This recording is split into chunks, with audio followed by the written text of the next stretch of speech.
Okay. So, recap muna ulit, no? Last week, natutunan natin na hindi pwedeng, no, nagbigay si Jesus ng parable tungkol sa balat na lalagyan ng wine.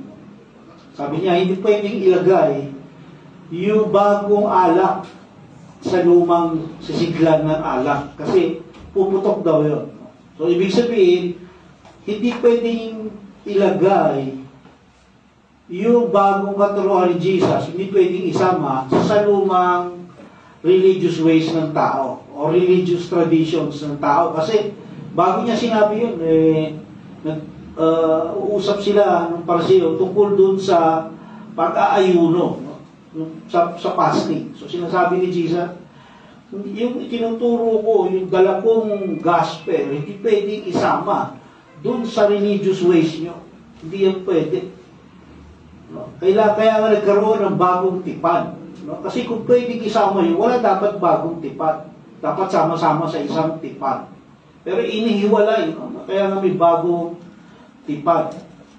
Kaya nga, dahil po, ng mission natin bilang mananampalataya, ay i-preach yung bagong tipan. No? Kasi marami pa rin mga tao ang nakakapit at ayaw bumitaw sa luma.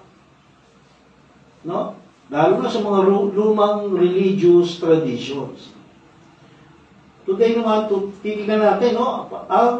Makikita natin yung buong chapter 2, no? Ng Mark. Kasi naka-series tayo, no? Yung buong chapter 2 ng Mark, makikita natin na nire-review ni Jesus yung mga Pariseo. No? Yung kanilang legalism. No? O yung sinasabi nilang kailangan mong gawin to para maging matuwid sa harapan ng Diyos. Mali, no? Hindi yun ang paraan para maging matuwid sa harap ng Diyos. No?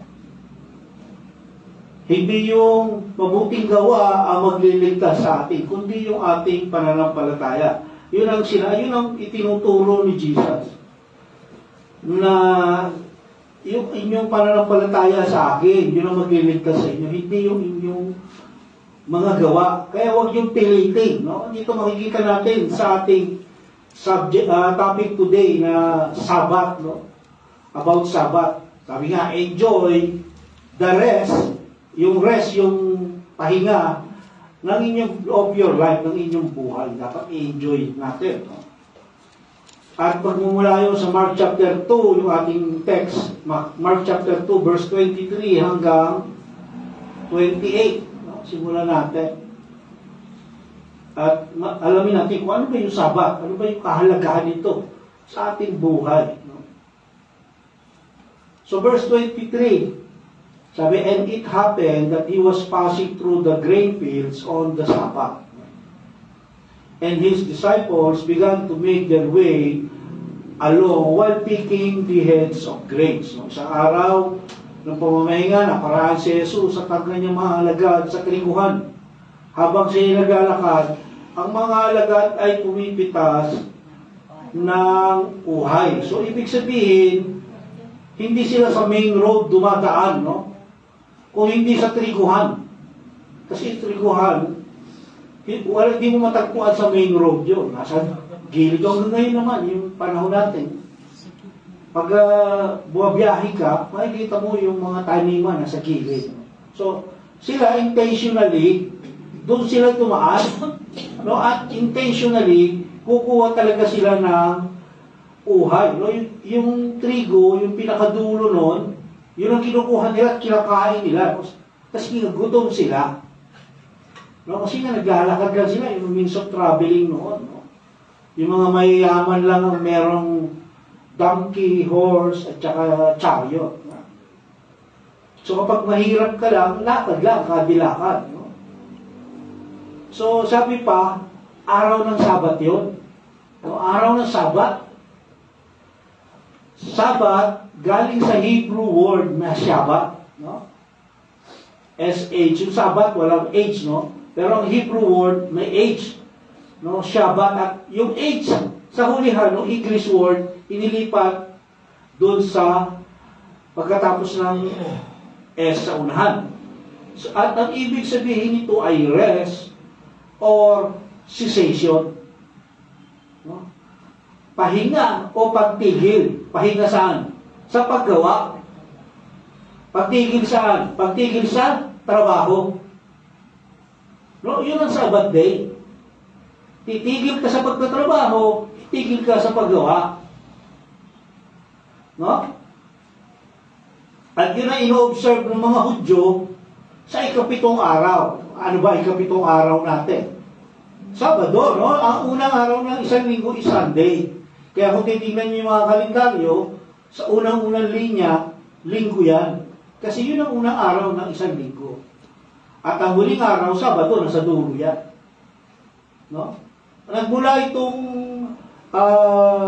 kautusan na to, doon sa ginawang pagpapahinga ng Diyos ay kapitong araw, no? Pagkatapos niya likain ang sanlibutan.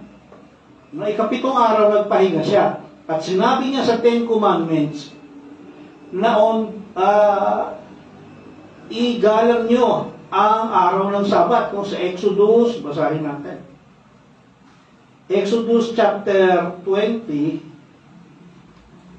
verse 8. Hindi ko na naisulat dyan. Sabi, lagi mong tandaan at ilaan para sa akin. Ha? Tandaan at ilaan. Para kanino? Sa trabaho ba? Hindi. Para sa kanya, ang araw ng pamamahinga. Kanino ilaan? Para sa pamamasyal? Hindi. Para sa panonood ng sine ilaan? Hindi rin, no? Para sa kanya, para sa Diyos. Yun ang sabi. No? Pero dahil sa panahon natin ngayon, noon, ewan ko lang ha, noon, ang araw ng linggo, walang trabaho yan eh. No? Ngayon, dahil sa masyadong fast-paced ang mundo, kahit linggo, nilalagyan na ng trabaho. Wala na silang pakila na kung nalalabag na ba natin yung 10 kautusan. Wala na pakialam tao sa kautusan. No, pakialam lang nila paano sila yayaman. No, sa New Testament, sa Old Testament yun, no, yung ikapitong araw. Sa New Testament, yung kaya nga Sabat, no, yung Sabado, no, Sabado, mula sa word na Sabat yun, kaya naging Sabado. Kasi yung Grego, salitang Grego, yung Sabat, Sabato. Sabato yun. So, kaya tayo Pilipino, Sabado. No? So, sa New Testament, yung Sabat, tumutukoy sa weekly rest, no? Ikapitong araw, at period of rest or cessation at work. No? So, kapag mayroong pista sa kanila, Sabat yun. No? Pag sinabi, hindi lang ito yung Sabado, yung Sabbath day nila. Pag may mga pista, minsan 2, minsan 3, yung Sabbath day nila. No, kailangan malinawan natin to, no, kasi darating yung time, magtataka tayo, bakit Biyernes pinatay si Jesus, nabuhay ng Linggo, sasabihin 3 days. No? Kasi hindi naman talaga Biyernes namatay si Jesus, kung hindi Huwebes. At malaki itong participation ng Sabbath day na maunawaan natin yung katotohanan, no? Kasi ang sabi doon, kinabukasan Sabbath day. Hindi yun yung ordinaryong Sabado, kundi may pista, no? Passover. So hindi muna natin tatalakayin yan. Mahalaga lang malaman natin kung ano yung Sabbath, no? Araw ng pamahinga, pag sinabing araw ng pamamahinga, Sabbath day yun. Hindi porket sinabing Sabado. Doon lang nagmula yun. Sabado. Pero meron silang mga ibang araw na kinukonsider na Sabbath day, no? So, ito ay isang araw, no? Sa New Testament, ito ay isang araw na sineset nila para sumamba sa Diyos. Para mag-reflect sa salita ng Diyos, no? Na bilang pag-aalaala sa kapahingahan na ginawa ng Diyos nung pagkatapos niya likayin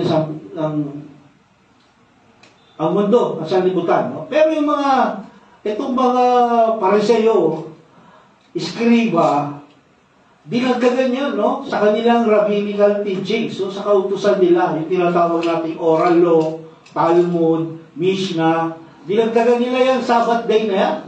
Ang sabi lang, huwag kayong igalang nyo yung araw ng Sabat. No? Igalang ninyo. Magpahinga kayo sa araw ng Sabat. Tumigil kayo sa pagtatrabaho o sa work.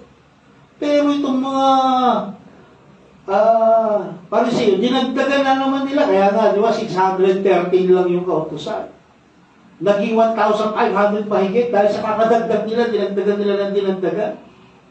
No?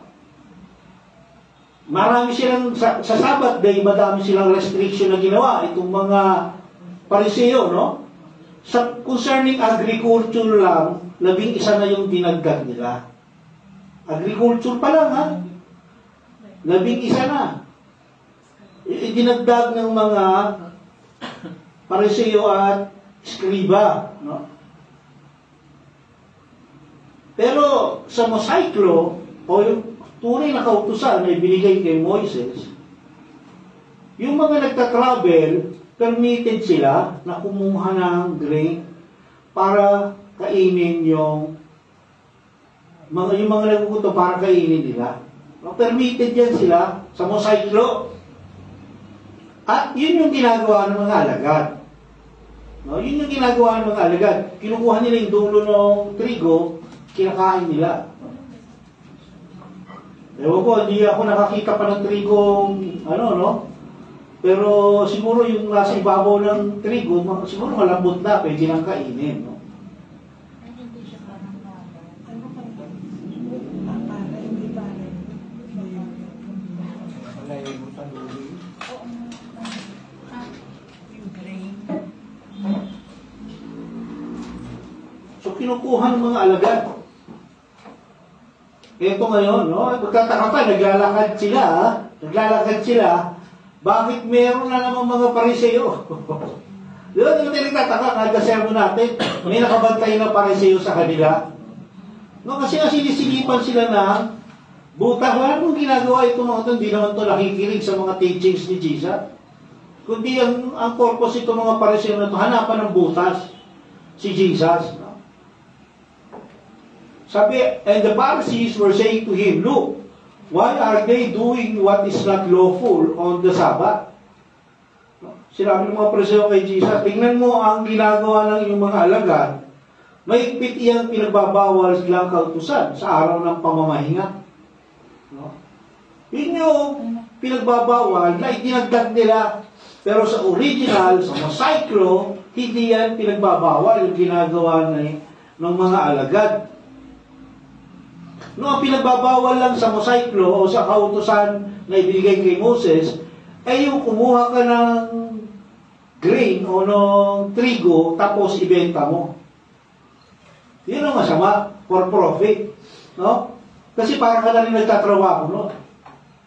Pero yung kukunin mo para kainin, hindi yung masama. No? Kasi nagugutom ka eh. No?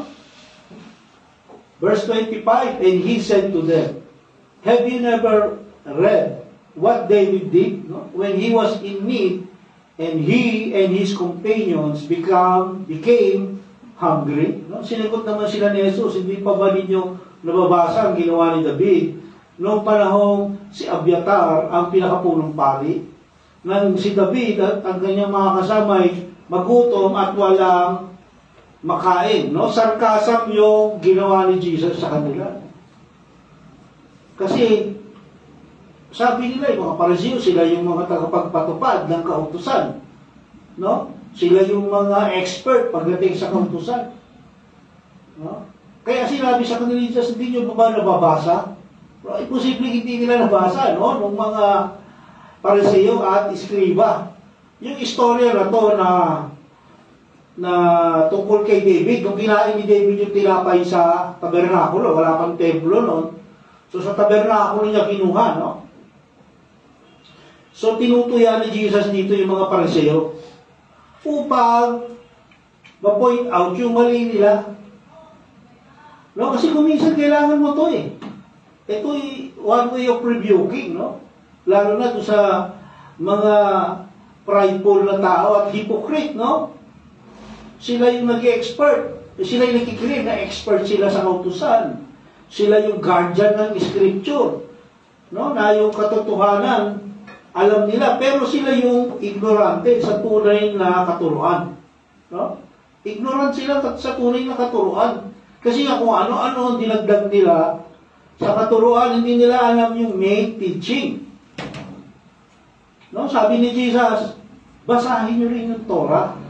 Huwag puro yung Mishnah, Talmud, at Rabbinical law. Basahin nyo rin yung Torah, yung totoong katuruan. No? Sinasabi ni Jesus sa kanila. Kasi nga, lahat ng nasa isip ng mga Pariseo, yung mga dinagdag nilang katuruan eh. Kaya nga hindi lahat ng sarcasm masama. No? Hindi lahat ng sarcasm kasalanan. Depende sa intent. No? Sa scripture, mababasa natin, maraming beses na nagpakita si Jesus ng sarcasm.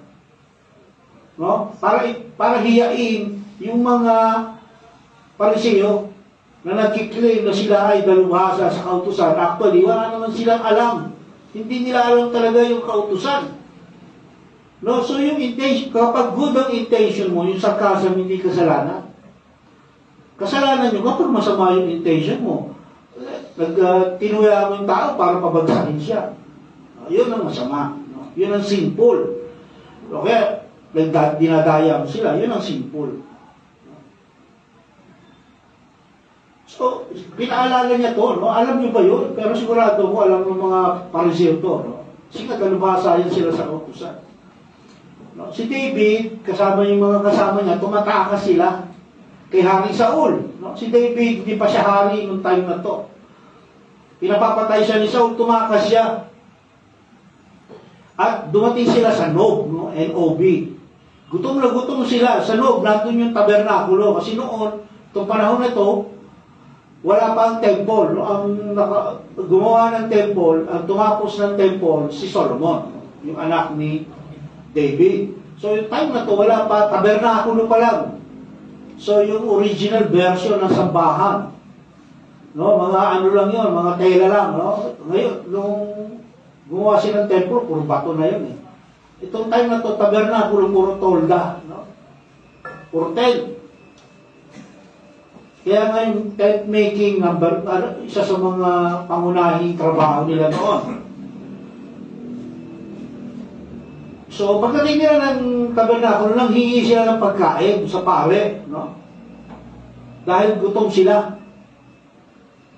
Nagugutom sila dahil nga sa paglalakbay nila na malayo, nagutom sila. Verse 26, no? Ito yung katuloy ng istorya. How he entered the house of God, si David, no? Around the time of Abiathar, the high priest, and ate the consecrated bread, which is not lawful for anyone to eat, except the priest. And he also gave it to those who were with him. Pumasok siya sa bahay ng Diyos, tabernakulo, at kumain ng tinapay na handog sa Diyos. No? Si David yun. Binigyan pa niya ang kanyang mga kasamahan. Ayon sa kautusan, ang mga pari lamang ang may karapatang kumain yun.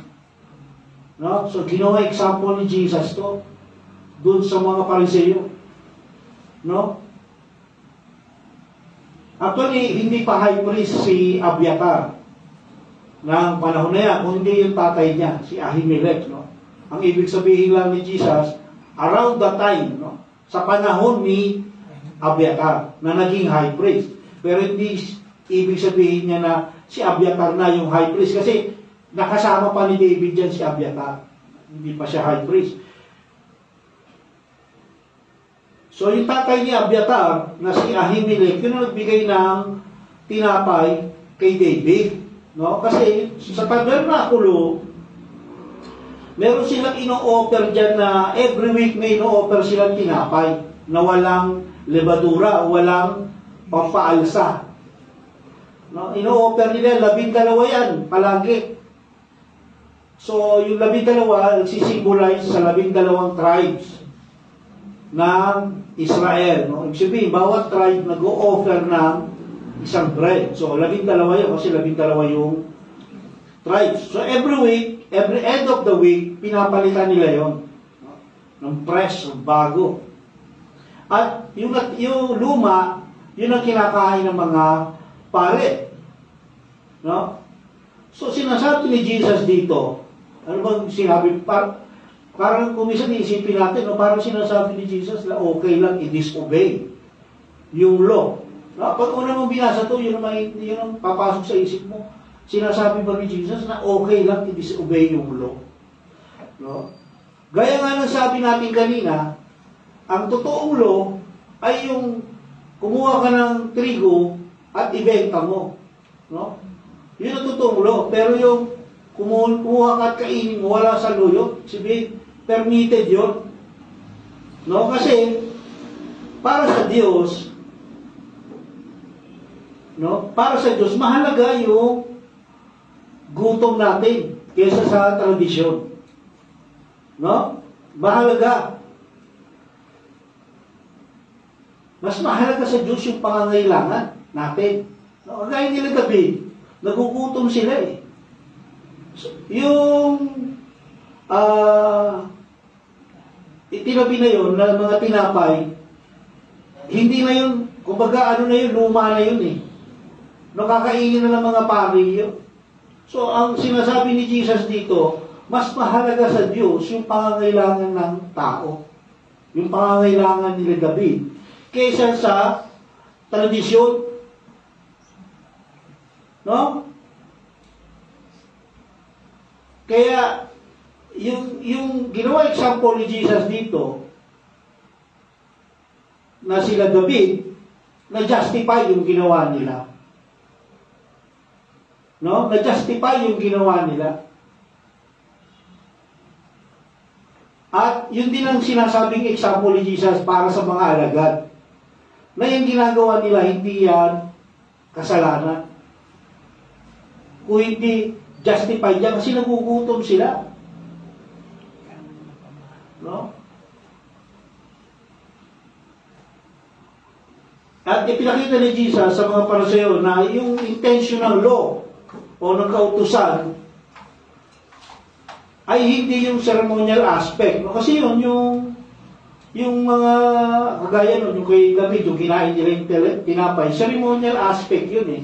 No? Kagaya nung nakaraang sermon natin about fasting. No? Ceremonial aspect din yun. No? Kasi nga dahil kakadagdag nila, nakaraan, yung fasting nire-require ng law sa beses lang, isang taon. Pero yung mga rabbi, yung mga teacher nila, yung mga eskriba, ginawang 2 times a week. No? Tapos pag hindi ginawa ng tao, sasabihin nila, nagdi-disobey sa law. Oo nga, nagdi-disobey sa law. Law nino? Law ng tao. Hindi law ng Diyos. No? So pinakikita ni Jesus, mas matimbang yung habag ng Diyos kaysa dun sa mga law na yan. No? Mas matimbang yung habag ng Diyos kaysa sa mga law. Kaya nga nagkaroon tayo ng bagong tipan. No? Kasi nga, sa bagong tipan, ano natin? By grace. No? By grace na lang yan. Sa bagong tipan, hindi na tayo maliligtas sa pamamagitan ng gawa o sa pamamagitan ng pagsunod sa kautusan. Dahil alam ng Diyos, walang makakasunod sa kautusan ng perfectly. Kaya nga, pumunta si Jesus, siya yung tumupad nun, inobey niya yung law 100%, at siya yung naging offering natin. Kaya nga mayroon tayong New Testament. Bagong tipan. No? Nakipagtipan muli ang Diyos sa atin. Dati, Old Testament, kailangan mong gumawa ng mabuti para ka maligtas. Kailangan sundin mo yung mga kautusan para ka maligtas sa Old Testament. Sa New Testament, ligtas ka na, kaya gawin mo yung kautusan. Naintindihan nyo? Sa New Testament, ligtas sa Old Testament, para maligtas ka, gawin mo yung kautusan. No? Sa New Testament, ligtas ka na. Kaya gawin mo yung kautusan. No? Sabi pa, ganun din. Gawin mo to, ibibless kita. Sabi ng Diyos sa Old Testament. No? Gawin mo to, ibibless kita. Sa New Testament, binless na kita, kaya gawin mo to. Nauna na yung grace. No, hindi na base sa law, hindi na tayo base sa kautusan. Kundi sa biyaya na lang ng Lord, sa grace and mercy ng Diyos. Yun yung itinuturo ni Jesus dito sa mga Pariseo. No, hindi na, yung ginagawa nila, hindi mo na masasabing kasalanan niya, kahit yung ginawa ni David. Kasi God is so graceful. Alam ng Diyos, nagugutom sila David. So, yun yung ginawa nila David, dahil na-break nila yung traditional law, pero na-cover yun ng grace. No? Tulad natin. No? Araw-araw, nabe-break natin yung law. Pero dahil sa grace ng Lord, nagkakaroon tayo ng kapatawaran. Yun ang sinasabi ni Jesus dito. Nire-rebuke niya yung mga Pariseo. No, kasi mga Pariseo, mga hipokrito eh. Isipin mo, bakit naglalakad sila, nakabantay ito? No? Imagine natin yung nangyayari noon, no? Kahit saan sila magpunta. Si Jesus, yung mga alagad niya, yung mga Pariseo nakasunod sa kanila, no? Sinusundan sila. Di ba, naggamot, binutas yung bubong, binaba yung nandun sila. No? Kahit saan sila magpunta. So, pag meron nakita, lawag to sa kautusan, yung mga alagad mo, hindi nagpa-fasting. Bakit kumakain kayo sa kahalo nyo, yung tinawag si Mateo? Bakit kumakain kayo, kahalo nyo, mga publikano, mga makasalanan? No, mga hypocrite sila, no? Ano sabi ni Jesus? Hindi ako pumunta rito.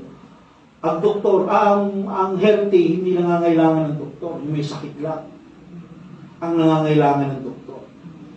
Hindi ako pumunta rito para sa matuwid, kundi para dun sa mga makasalanan. Totoo yun eh. So parang sinabi ni Jesus, nandito ako para sa inyong lahat. No, kasi lahat naman tao makasalanan. No, kaso yung mga hypocrite, talagang tingin nila sa sarili nila, righteous sila. No, kaya pag-uusapan ngayon yung Sabat, no? Ano ba itong Sabat? Jesus, kasi ginawa nila to, nangyari to araw ng Sabat, no? Kung papansin natin, pag binasa natin yung Gospel, kadalasan, araw ng Sabat to gumagawa si Jesus. Nagagawa siya ng miracle, nagpapagaling siya, araw ng Sabat. Kasi sa araw ng Sabat, napakaraming idinagdag ng mga 30 plus yata na man-made na kautusan o restrictions ang dinagdag ng mga Skriba at Pariseo. 31, sa Sabat pa lang ha. Kautusan pa lang sa Sabat. Kaya gusto i-correct ko ni Jesus. And Jesus was saying to them, sabi sa 27, the Sabbath was made for men. No? And not meant for the Sabbath. Sabi rin ni Jesus, itinakda ang araw ng pamahinga para sa ikabubuti ng tao. No? Hindi nilikha ang tao para sa araw ng pamamahinga. No? Kaya may Sabat para makapagpahinga ang tao. Kaya ginawa yung Sabat. No? Hindi ginawa yung tao para magkaroon ng Sabat. No? Kasi nga, ang concern ng Diyos, yung tao, hindi yung tradisyon na yan. Yun ang mahalaga sa Diyos, ang tao. No? Binigyan niya ng isang araw na kapahingahan sa kanyang mga gawa, yung mga tao. No? At yung araw na yung pagpapala yun, kasi nakakapagpahinga ka. No? Kaya nga yung mga, hindi ko maintindihan niya, bakit may mga trabaho, buong linggo, Lunes hanggang Linggo may trabaho eh. Kailangan mayroong isang araw ng pahinga. No? Isang araw ng pahinga. Kasi yung mga Pariseo, imbis na blessing yung Sabat sa tao, ginawa nilang burden. Sa dami nung dinagdag nila na restriction, bawal magsuklay, bawal magbuhat ng banig. Isipin mo, pati pagbubuhat ng banig mo, bawal. Wala naman sinabi yan sa kautusan. Ang sinabi lang, mag-rest ka, mag-cease ka from working. Yun lang. Pero wala sinabi, yung pagbubuhat ng banig, working yan. Yung pagkuha ng uhay, ng working, kakainin mo naman. Working kung ibebenta mo. No? Yung pagbuhat ng banig, working yun. Kapag ibang balik na may balik ang binuhat mo at binayaran ka, working yun. No? So, ginawang burden ng mga Pariseo ang Sabat para sa mga tao. No? Dahil sa mga man-made regulations nila. 28. Sabi pa, consequently, the Son of Man is Lord even of the Sabbath. Ang anak ng tao ay siyang Panginoon ng araw ng pamamahinga. Kasi nasabi ni Jesus sa kanila, ako ang gumawa ng Sabat, tapos pagbabawalan mo akong gumawa na gusto kong gawin sa araw ng Sabat. Ako ang Lord ng Sabat, sinasabi ni Jesus dito.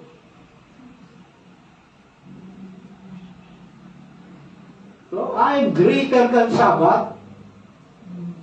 No, yung Sabat, masabi yung, kumbaga, ang sinasamba nila yung Sabat eh. Hindi yung nag-create ng Sabat. No? Sinasabi ni Jesus, I am greater than Sabat. No? God is greater than Sabat.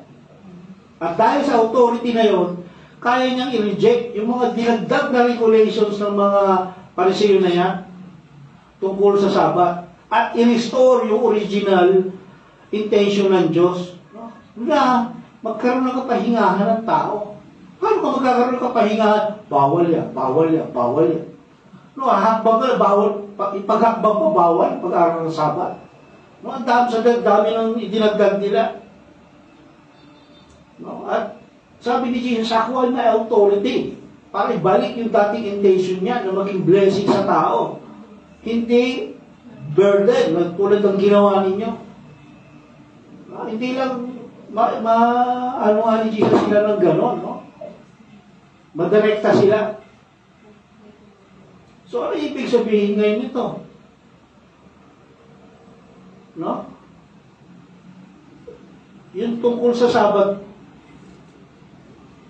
yung burden tungkol sa Sabat, dumating sa tao dahil sa attempt nila na maging matuwid ayon sa kanyang sariling kakayanan. Yun ang intention ng mga Pariseo eh. Kaya pinagdadagdagan nila yan, lahat ng kautusan dinagdagan nila. No? Kasi sinasabi nila, pag nagawa mo yan, maliligtas ka. No? Ngayon, yung mga Hudyo, talagang, kumbaga, stress sila sa dami ng dapat nilang gawin para maligtas. Eh, ang sinasabi niya, eto ko eh. Narito ko para iligtas ko kayo. Bakit abalang-abala kayo sa mga bagay na yan na akala nyo magliligtas sa inyo? Hindi kayo ililigtas niyan.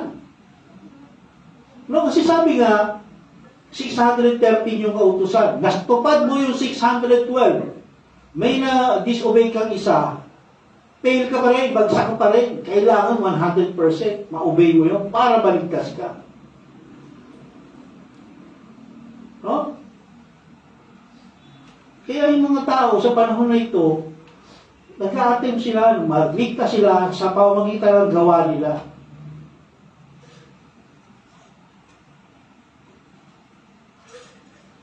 Na hindi nila magagawa, no? Sabi nga lahat, fall short, no? Sa glory ng Diyos.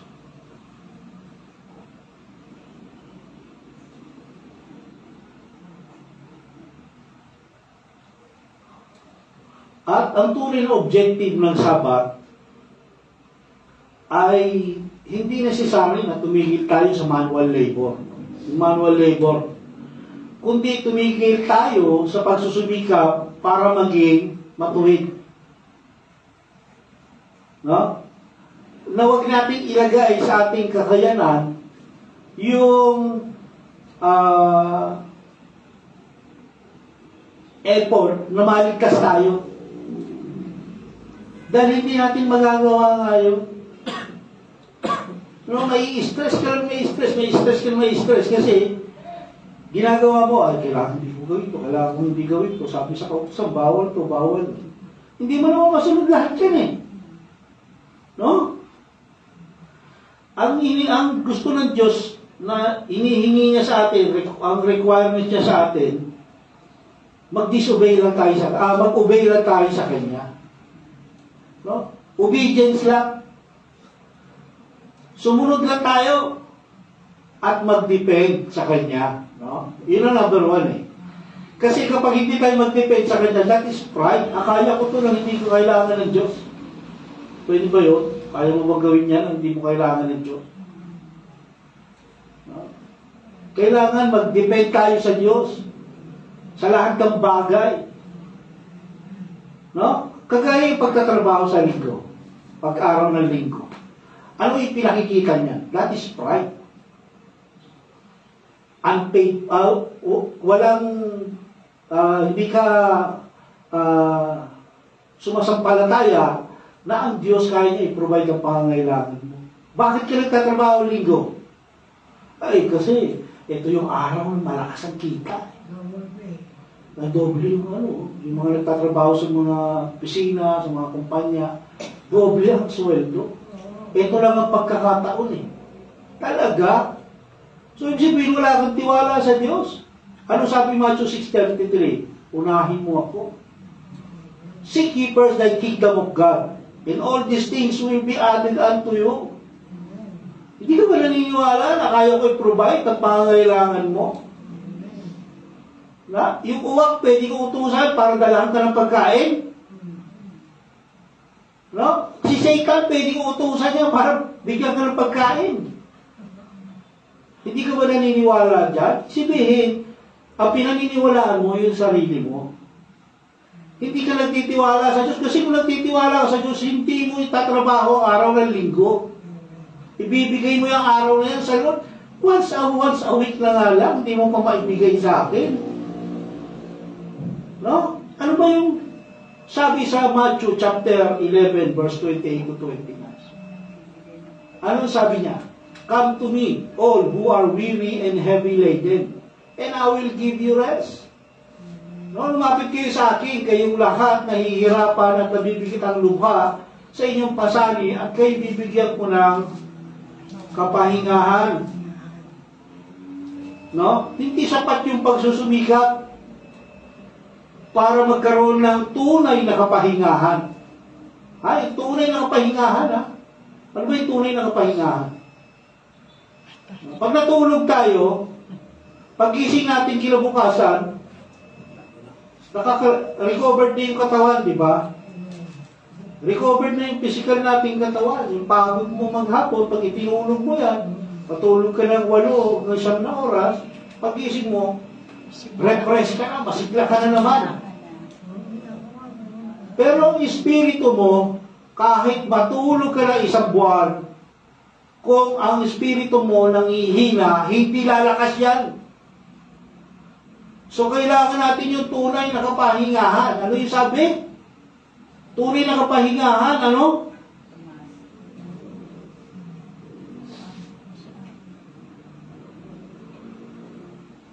Ang tunay na kapahingahan natin, matatagpuan natin kanino? Kay Jesus lang, masabi, come to me. All who are weary and heavy laden, spiritually, and I will give you rest. Bibigyan kita ng kapahingahan. No, kapahingahan hindi mo makukuha sa pagsusumikap mo. No? Kahit araw-araw ka gumawa, hindi mo makukuha yung kapahingahan kay Jesus lang.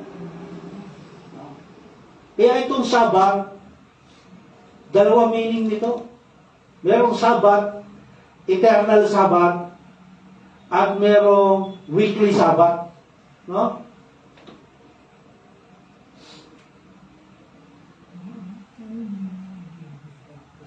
Kasi yung kaluluwa natin, yun ang nangangailangan ng kapahingahan. Yung physical natin, tulog mo lang yan. No? Kinabukasan, recover na yan. Kapag pahinga na yan. Pero yung spirito, pag nangihina yan, ay kahit itulog mo na, itulog yan. Hindi lalakas yan.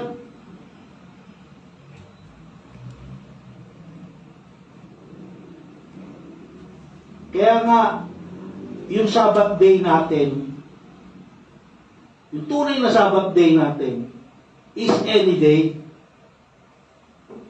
No, any day can be a Sabbath day. Yung tunay na Sabbath, ha? Yung spiritual Sabbath, any day can be a Sabbath day. As long as nagpapahinga ka sa piling ni Jesus. Hindi kinakailangan Sabado yan. Hindi kinakailangan Linggo. No? Kahit Lunes, Martes, no? Kaya pero madalas ang ginagawa natin Sunday, kagaya ngayon, no? Ito yung Sabbath day natin. No? Pero ang tawag na natin ngayon dito, Lord's Day na, no? Hindi na Sabbath. Kasi nga, hindi na tayo covered noon. Hindi tayo covered ng Sabbath. No? Hindi naman inuutos sa atin yan, sa mga Hudyo lang. Yung Sabbath ay para sa mga Hudyo lang tayo mga hintil. No? Pero, kailangan natin ang spiritual Sabbath. No? Yung ginagawa natin ngayon, Sunday, nagpapahinga tayo sa piling ng Lord. Ang ipinapahinga natin dito, yung ating espiritu. Kasi naririnig natin yung mensahe ng Diyos. No? Nakakapagpuri tayo sa Kanya. No-worship natin siya. Inaawitan natin siya. No? Sinasabi natin sa Kanya yung pangangailangan natin. Nagpipray tayo sa Kanya. No? Lalo na ngayon, may communion tayo. Communion is fellowship with Jesus. No?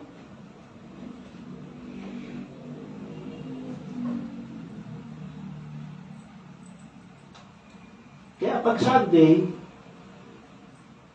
nakakapagpahinga tayo yung ating spiritual life. Pag Sunday, pag pumunta tayo sa church, napapahinga yan. No? Kasi nakakapiling natin ang Diyos. Kaya mahalaga yung Sunday worship. No? Maraming mananampalataya. Kung talagang mananampalataya nga, disregard nila yung kahalagaan ng Sunday worship. No? Okay lang yan. Manonood ka lang ako sa live. Hindi yung parehas. Hindi yung fellowship kapag sa live ka nanood. Kailangan yung, nung panahon ba ni Jesus, merong live? Nung panahon ng mga alagad doon, meron bang messenger? Meron bang wala.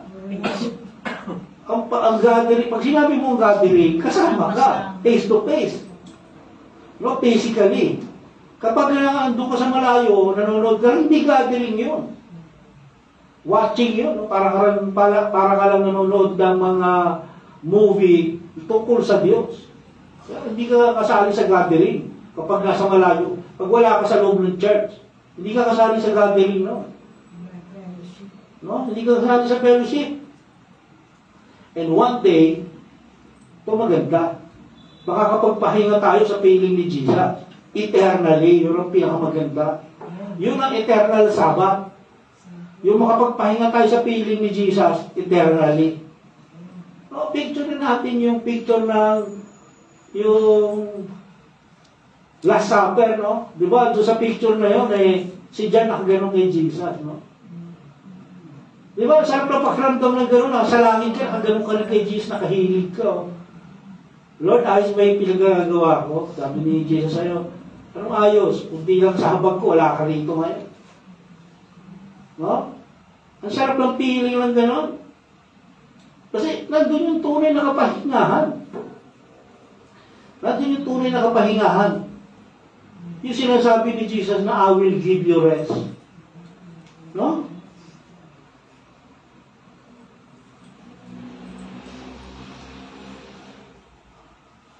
Sabi pa ni Jesus, take my yoke upon you and learn from me. For I am gentle and humble in heart. You will find rest for your souls. Ito importante sa lahat. Learn from me. Paano tayo mag-learn kay Jesus kung hindi tayo pupunta sa church? No? And you will find rest. No? Sabi niya, physical rest ba? Hindi. Rest for your souls. No? Souls, spirit, parehas yun. No? Iisa lang yun, yung soul and or spirit. No? You will find rest for your soul. Kapahingahan ng spirito mo, yung napakahalaga. No? Kasi darating yung time. No? Kapag yung mga tao pupunta sa impyerno, walang kapahingahan ng spirito. No? Nakakaawa yun, nakakahabag yun. No? Meron mga istorya, may istorya. Merong mag-asawa, mayaman sila, mayaman. Ngayon, namatay yung lalaki. Namatay yung lalaki. Ngayon, akala nung asawang babae, siyempre mayaman sila, na yung lahat ng yaman na iwan sa kanya. So, ginawa, namatay yung lalaki, talagang bongga yung yung lamay pa lang, bongga na. Tapos yung pinaglibing nga, bongga. No? Tapos, nakalagay doon sa, yung mga lapida, di ba? Yung lapida ng mga patay. Makikita natin doon, RIP, di ba? Paano isipin yung RIP? Rest in peace, no? Rest in peace. So, gano'n, no? Ngayon, nung matapos yung libing, napag-alaman ng babae, mahirap na pala sila. No, yung lalaki pala, nung nabubuhay, nagsusugal, tapos nag-i-invest, yung mga investment niya, lugi lahat. Sa madalit salita, inilihim ng lalaki na wala na pala silang pera. No, mahirap na pala sila. Eh yung natitira niyang pera, iginastos pa niya yung hawak niyang pera ng babae, ginastos niya pang sa ingranding living lamay. Galit na galit yung babae ngayon. Galit na galit. Talagang konti na lang yung pera niya eh. Halos siguro, pa-survive niya na lang, isang buwan o isang linggo. No? Tinawag, pumunta siya sa cemetery, tinawag yung gumagawa ng lapida. Sabi niya, baguhin mo yan. Alin? Yung RIP. Ano po gagawin natin? Lagay, dugtungan mo. RIP hanggang sa pagdating ko dyan. RIP hanggang sa pagdating ko dyan. Sabi niya ganyan, pinapalitan niya talaga yung lapida hanggang sa pagdating ko dyan. Sabi ganyan ng babae, magkakaroon ka ng kapahingahan, pagdating ko dyan, mawawala yung kapahingahan mo. No? Diba, at tao, mali yung perception nila tungkol sa kapahingahan.